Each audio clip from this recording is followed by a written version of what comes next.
Volume 3, Chapter 347, 2nd of December, 1945. From Capernaum to Nazareth, with Manaen and the women disciples. When they set foot on the little beach of Capernaum, they are welcomed by shouting children, who vie with swallows, now busy at building their new nests. So quickly they run from the beach to the houses, screeching in their shrill voices, cheerful with the simple joy of children, to whom everything is a wonderful sight and a mysterious object. A little fish found dead on the shore, or a pebble smoothed by the waves, and that owing to its hue looks like a precious stone, or a flower growing between two stones, or the iridescent scarab captured in flight. All wonderful things to be shown to their mothers, so that they may take part in the joy of their children. But those little human swallows have now seen Jesus, and all their flights converge towards him, who is about to set foot on the beach. And it is a warm, live avalanche of children, a gentle chain of tender little hands.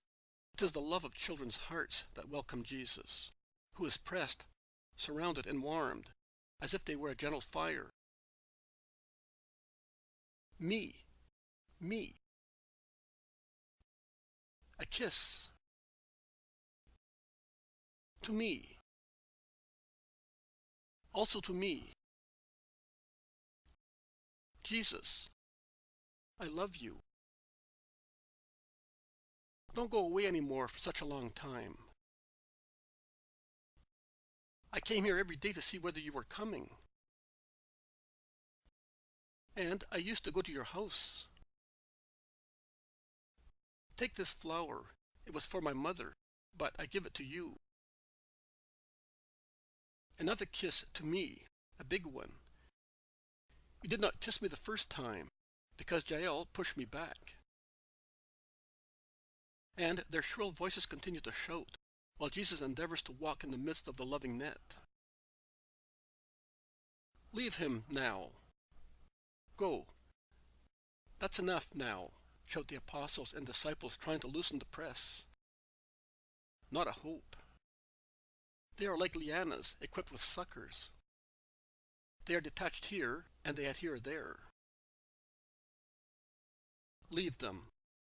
With a little patience we shall get there, says Jesus, smiling, and he takes extraordinarily short steps in order to proceed without treading on the children's bare feet. What frees him from the loving press is the arrival of Manaen with other disciples, among whom are the shepherds who were in Judea. Peace to you, Master, thunders Manaen, who is imposing in his magnificent garment, and no longer wears jewels on his forehead and fingers. A wonderful sword is instead hanging on his side, and it excites the respectful admiration of the children, who, at the sight of the magnificent knight, dressed in purple, and carrying such a marvelous weapon on his side, move aside, obviously frightened. And Jesus can thus embrace him and Elias, Levi, Matthias, Joseph, John, Simeon, and I do not know how many more. How come you are here? And how did you know that I had landed? We knew by the shouting of the children. They pierced walls like arrows of joy. But I came here, thinking that your next trip to Judea is now close at hand, and that also the women will be taking part in it. I want to be there as well. To protect you, my Lord, if I'm not too proud in thinking so. There is a great deal of excitement in Israel against you. I regret having to say so, but you are aware of it. And while speaking thus, they reach the house and go in. Manaen continues his speech after the landlord and his wife have worshipped the Master. By now, the excitement and interest in you have pervaded every place, rousing and drawing the attention even of the most dull-minded people, who are normally concerned with entirely different matters. The news of what you have worked has passed even through the filthy walls of Machaerus, and has reached the lustful refuges of Herod, that is, his palace in Tiberias, the castles of Herodias, and the splendid royal palace of the Asmoneans near the Sixtus Market. Like a wave of light and power, the news passes through dark, vile barriers. It demolishes the piles of sins placed as trenches to cover up the foul love affairs of the court and its cruel crimes. It darts like an arrow of fire, writing words that are by far greater than those written on the lewd walls of the lewd bedchambers and thrones and banquet halls of Belshazzar's feast. The news shouts your name and power, your nature and your mission. And Herod trembles with fear. Herodias tosses in her bed, fearing that you may be the revenging king, who will take her wealth and freedom, if not her very life, leaving her at the mercy of the populace, who will take revenge for her many crimes. They tremble at court because of you. They tremble with human and superhuman fear. Since they cut off John's head, a fire seems to be burning the bowels of his murderers. They do not even enjoy any longer their previous miserable peace, the peace of pigs sated with orgies, who silence their reproachful consciences in drunkenness or in copulation. Nothing can appease them. They are persecuted. And they hate each other after making love, disgusted with each other, accusing each other of committing a crime that now perturbs them, as it overstepped the limit. Salome, as if she were possessed by a demon, is shaken by such eroticism that would degrade even a slave girl. The royal palace stinks more than a sewer. Herod has asked me about you several times, and every time I always reply to him. As far as I am concerned, he is the Messiah, the King of Israel of the unique royal stock, David's. He is the Son of Man foretold by the prophets. He is the Word of God. He, who being the Christ, the anointed of God, has the right to reign over all living beings. And Herod goes pale with fear as he realizes that you are the revenger. And as his courtiers, in order to comfort him, say that you are John, erroneously believed to be dead, thus making him faint with horror, or that you are Elijah or some other prophet of the past, he fights against his fear and the cry of his conscience devoured by remorse, saying, "No, he cannot be John. I had John beheaded, and his head is safely kept by Herodias. And he cannot be one of the prophets. One does not live again after dying. Neither can he be the Christ. Who says that he is? Who dares to tell me that he is the king of the unique royal stock? I am the king. Nobody else is. The Messiah was killed by Herod the Great. He was drowned in a sea of blood as soon as he was born. He was slaughtered like a little lamb, and he was only a few months old. Can you not hear him weep? His bleating is always resounding within my head, together with John's roar. It is against the law for you to have her. Is it against the law for me? No, it isn't. I am allowed everything because I am the king. I want wine and women here, if Herodias refuses my embraces, and let Salome dance to rouse my senses, which your fearful tales have frightened. And he gets drunk with the girl mimes of the court, while in her rooms the mad woman howls curses against the martyr and threats to you, and Salome, in her rooms, realizes what it means to be born of two lewd parents, and to give assent to a crime, and to have it committed by yielding one's body to the lubricious craving of a filthy man. When Herod comes to his senses, he wants to be informed about you, and would like to see you. That is why he is in favor of my visits to you, as he hopes that I may take you to him, which I will never do, as I am not prepared to take your holiness into a den of foul beasts. And Herodias would like to have you, to strike you. And she shouts so, holding her stiletto in her hands. And Salome would like to have you, as she saw you at Tiberias, without your knowing it, last Ethanim, and is mad for you. That is the royal palace, master. But I am remaining there, so that I can keep an eye on what they intend doing to you. And I am grateful to you for it, and the Most High blesses you. That is also a way to serve the Most High in his decrees.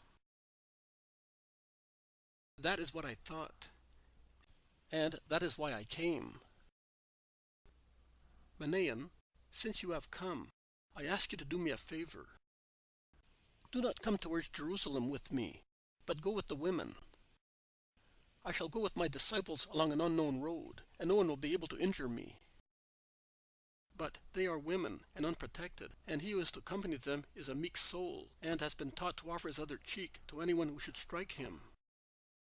Your presence will be a safe protection. I understand that it is a sacrifice, but we shall be together in Judea. My dear friend, do not deny me this favor. Lord, every desire of yours is law to your servant. I am at the service of your mother and of the women disciples as from this moment, until you wish so.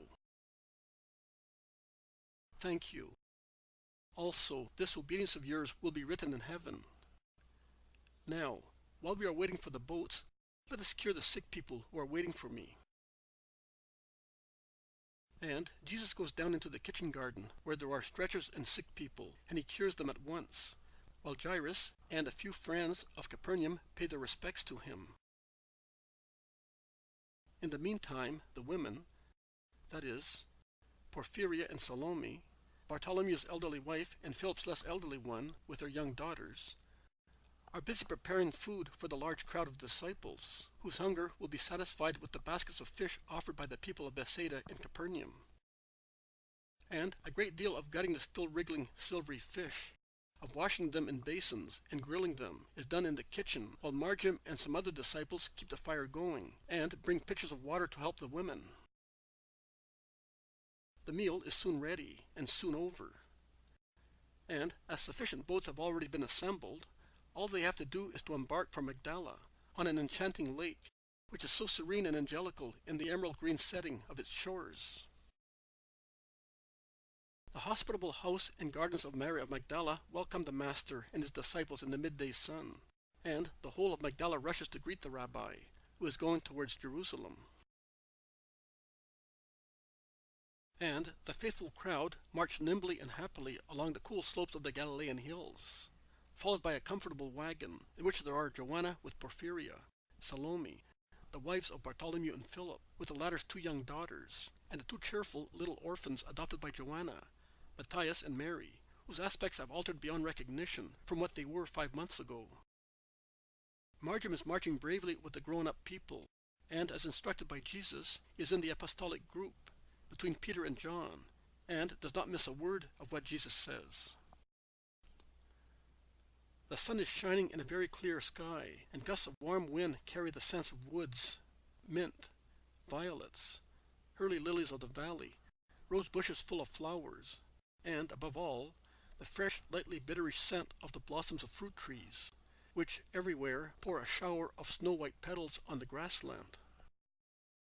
They all have petals in their hair, while they proceed among the continuous warbling of birds, among enticing songs and anxious calls from one thicket to another, between bold males and demure females, while sheep graze, fat through their maternity, and the first little lambs knock their little muzzles against the round udders to increase the secretion of milk, or they jump about the meadows covered with tender grass, like happy children.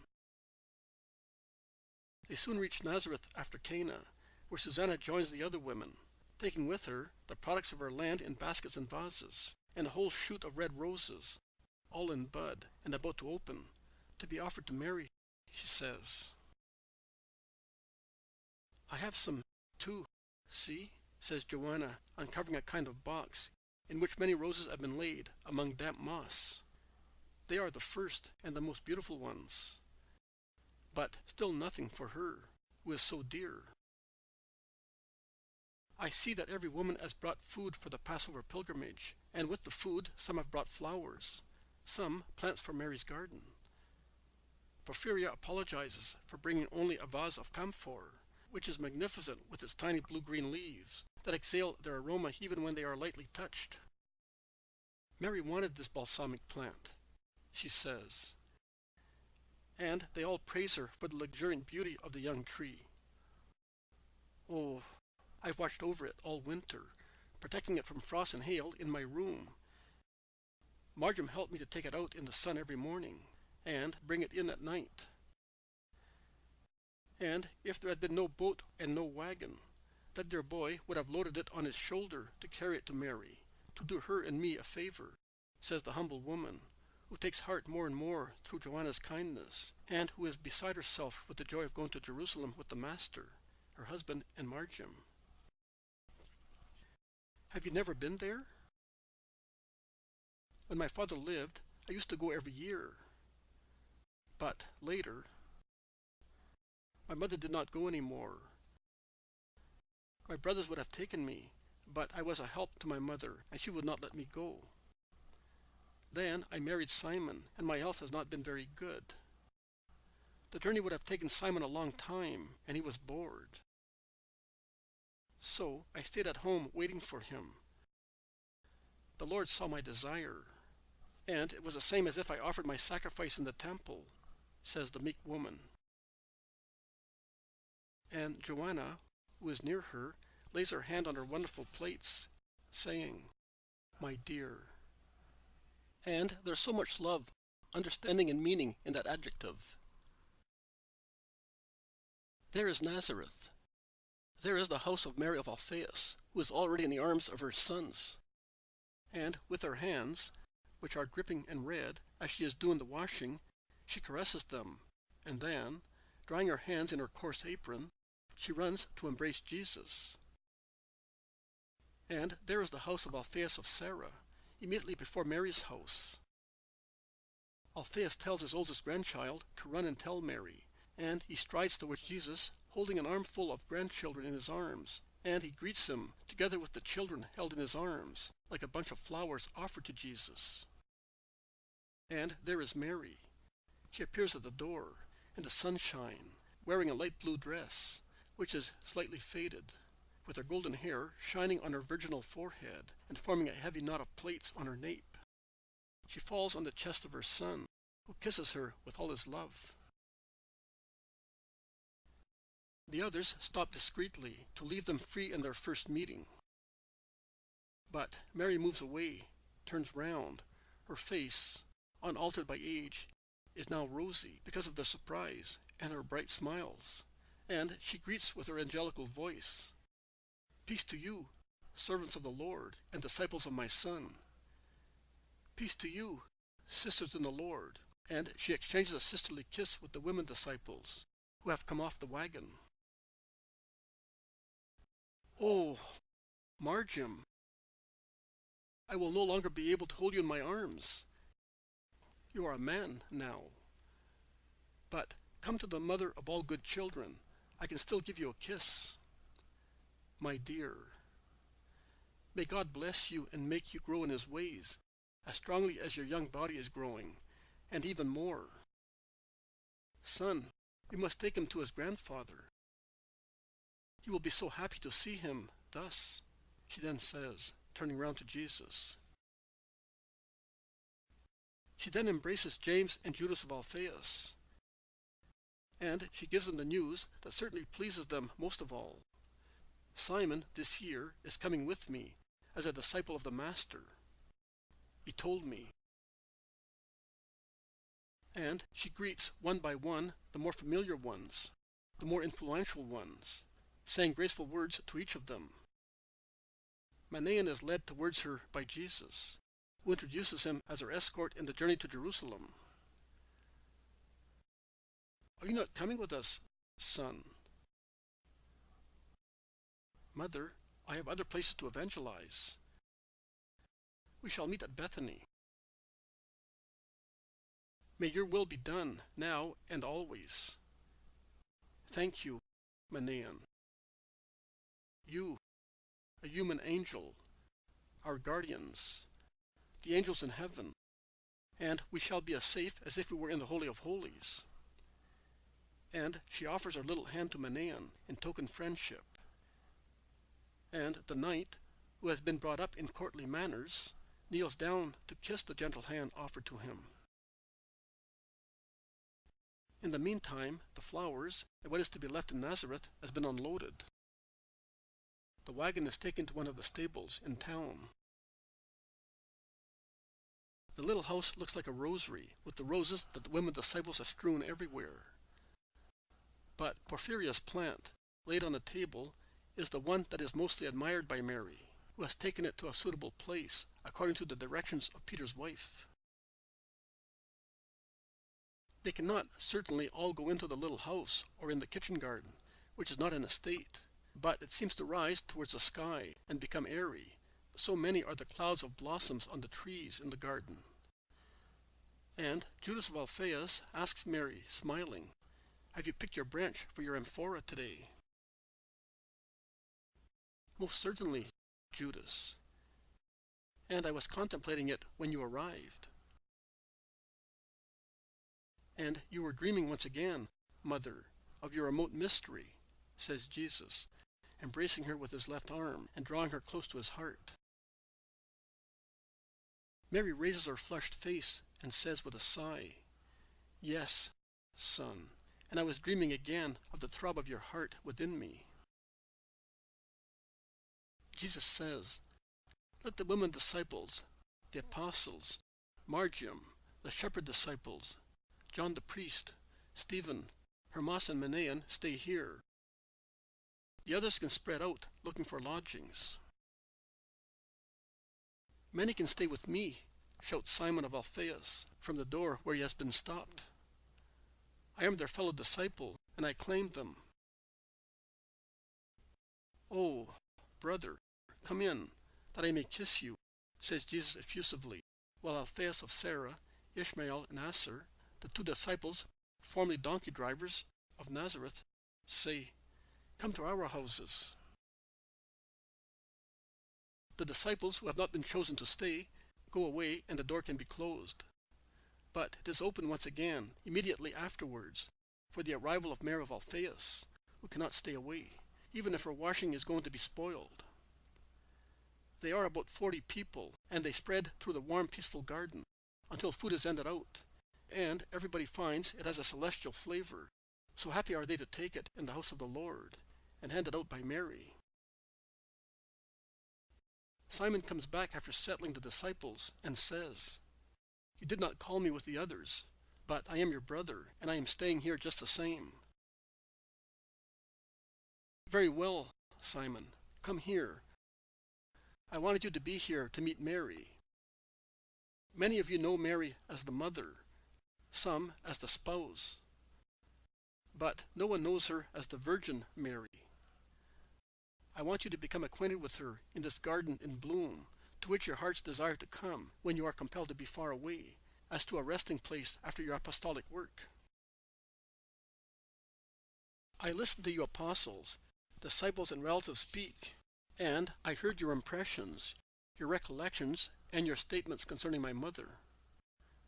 I will transfigure all that, which is admirable, although still very human, into a supernatural knowledge.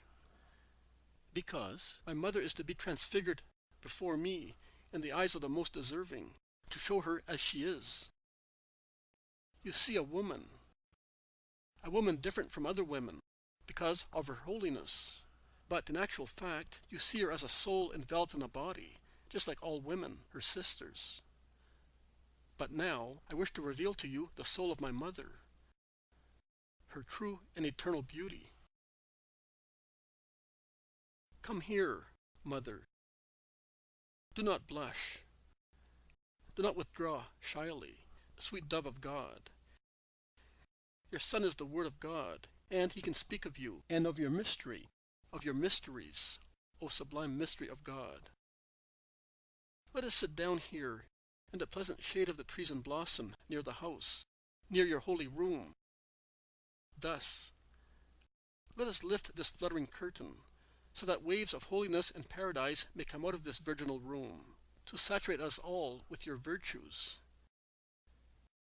Yes, me as well, that I may smell of you, O perfect Virgin, so that I may be able to bear the stench of the world, in order that I may see purity after saturating my eyes with your purity. Margium, John, Stephen, come here, and you, women disciples, stand directly in front of the open door of the chaste abode of the most chaste amongst women. And you, my friends, stand behind. And you, my beloved mother, here, beside me. A little while ago I said to you, the eternal beauty of the soul of my mother.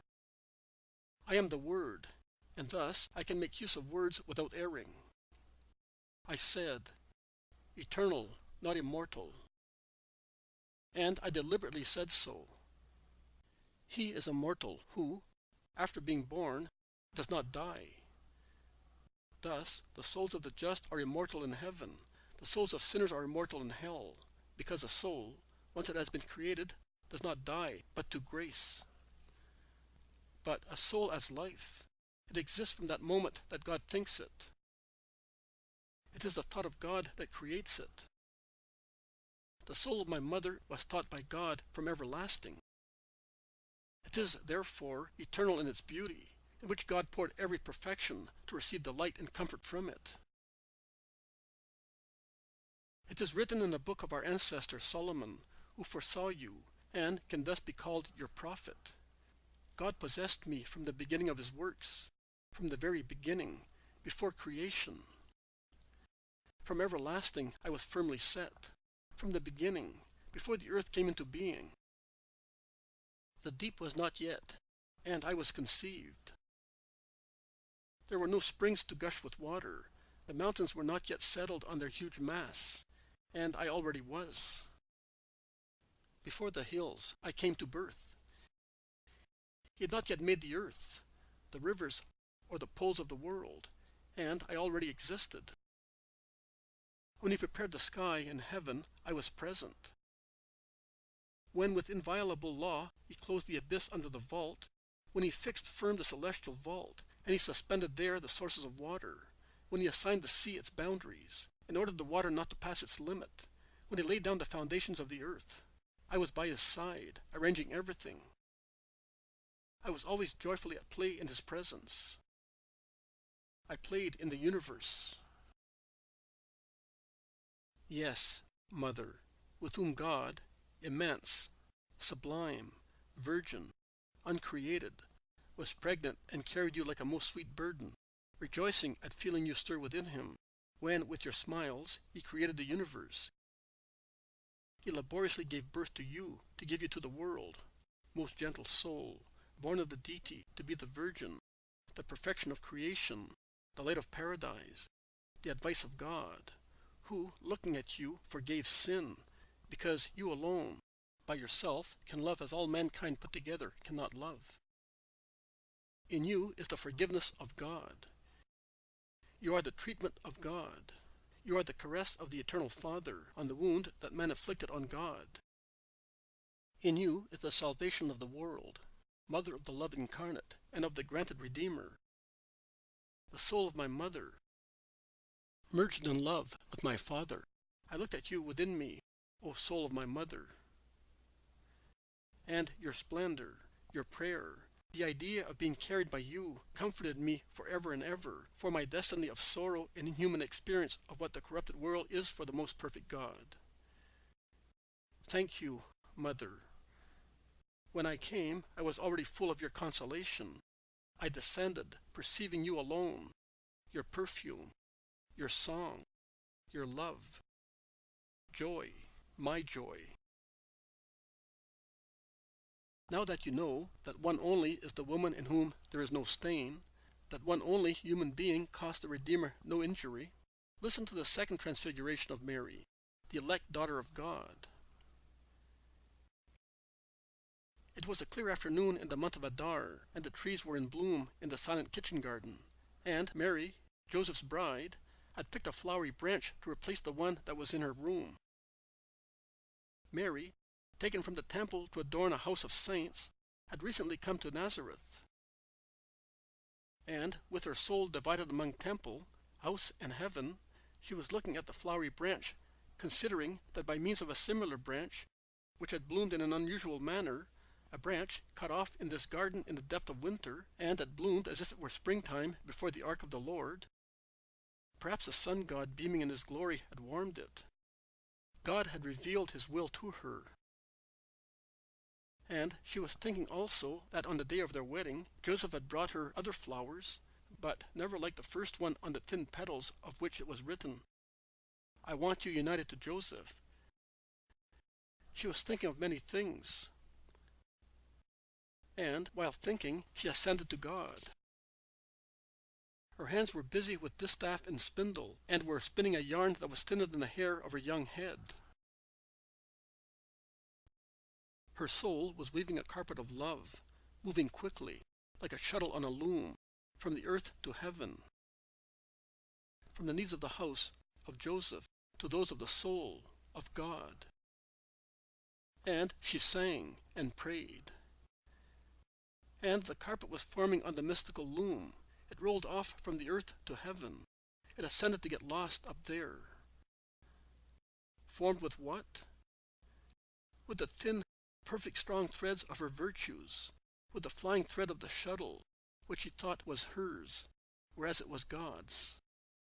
The shuttle of the will of God, on which was rolled the will of the little great Virgin of Israel, unknown to the world, known to God, rolled and made one with the will of the Lord. And the carpet was adorned with the flowers of love, of purity, with palms of peace and palms of glory, with sweet-smelling violets, with jasmines. Every virtue flowered on the carpet of love, which the Virgin of God unrolled invitingly from the earth to heaven. And as the carpet was not sufficient, she thrust her heart, singing, "Let my beloved come into his garden, and eat the fruit of his trees. Let my beloved come down to his garden, to the bed of spices, to pasture in the gardens, and gather lilies. I am my beloved's, and my beloved is mine. He pastures among the lilies." And from infinite distance, among torrents of light, a voice came that human ear cannot hear, and human throat cannot utter. And it said, "How beautiful you are, my love. How beautiful you are. Your lips distill wild honey. You are a garden enclosed, a sealed fountain, my sister, my promised bride." And the two voices joined together to sing the eternal truth. Love is stronger than death. Nothing can quench or drown our love. And the Virgin was thus transfigured when Gabriel descended and called her back to the earth with his ardor, and joined her soul to her body again, so that she might hear and understand the request of him who had called her sister but wanted her to be his bride. And the mystery took place there. And a modest woman, the most modest of all women, who was not even aware of the instinctive incentive of the flesh, fainted before the angel of God, because even an angel upsets the humility and modesty of the Virgin. And only when she heard him speak, she calmed down, and she believed. And she said the word, whereby their love became flesh, and will defeat death, and no flood will be able to quench it, or wickedness to submerge it.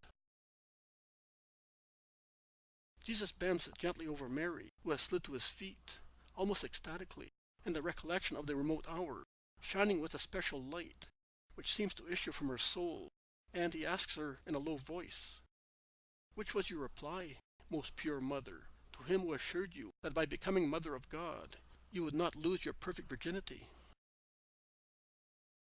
And Mary, almost in a dream, slowly, smiling, her eyes shining with joyful tears, "I am the handmaid of the Lord. Let it be done to me according to your word." And she reclines her head on the knees of her Son, adoring him. Jesus covers her with his mantle, concealing her from everybody's eyes, and he says, "And it was done."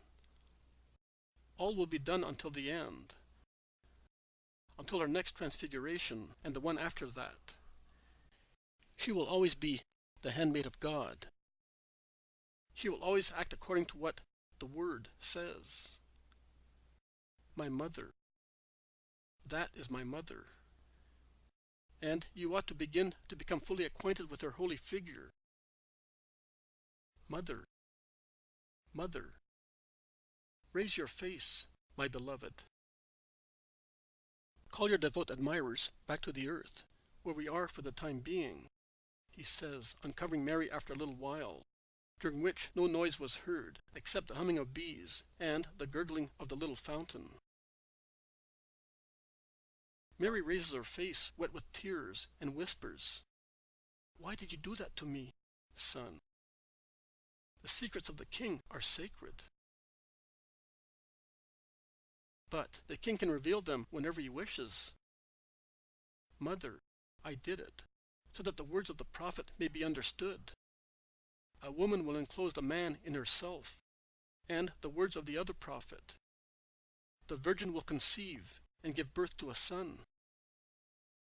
And also that my disciples, who are struck with horror at too many things that they consider degrading for the word of God, may have, as counterbalance, many other things confirming them in the joy of being mine. Thus they will no longer be scandalized and will conquer heaven. Now those who have to go to the houses where they are guests may go. I am staying with the women and Margim. All the men must be here tomorrow at dawn, because I want to take you to a place nearby. We shall then come back and say goodbye to the women, and then we shall go to Capernaum to gather other disciples and tell them to follow the women."